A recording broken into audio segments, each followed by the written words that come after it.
আপনি কি জানেন কারেন্ট নাই জেনেও ফোনে চার্জ দেওয়াকে বলে সরলতা। কারেন্ট আসার পর ফোনে চার্জ হচ্ছে মনে করা হলো বিশ্বাস। 3 ঘন্টা পর এসে দেখলাম ভুলে সুইচ দেইনি। এটা হলো বোকামি। যা হয়েছে বাদ দিয়ে আবার সুইচ দেওয়াকে বলে ক্ষমা। সুইচ দেওয়ার সাথে সাথেই আবার কারেন্ট যাওয়াকে বলে মন ভাঙা। কারেন্ট আবার আসতে দেরি হবে ভেবে ফোন সাথে নিয়ে বাইরে যাওয়া হলো কনফিডেন্ট। 3 ঘন্টা পর বাসায় এসে শুনলেন বেরিয়ে যাওয়ার পরপরই কারেন্ট এসেছে। এটা হলো কাটা ঘায়ে নুনের ছিটা। আবার তাড়াঘড়ি করে চার্জে লাগানোর সাথেই কারেন্ট যাওয়াকে বলে ছ্যাঁকা। কারেন্ট আসতে পারে ভেবে 3 ঘন্টা বাসায় বসে থাকা হলো অপেক্ষা।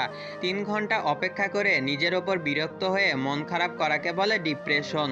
মোড়ে কারেন্ট আছে, ওখানে চার্জ দেওয়া যাবে ভেবে বাসায় থেকে বেরিয়ে যাওয়া হলো বিকল্প ব্যবস্থা। মরে যাওয়ার অর্ধেক রাস্তায় গিয়ে বুঝলেন কারেন্ট আসছে। একে বলে প্রাক্তন ফিরে আসা। বাসায় যাবেন কিনা মরে যাবেন, এটা চিন্তা করা হলো কনফিউশন।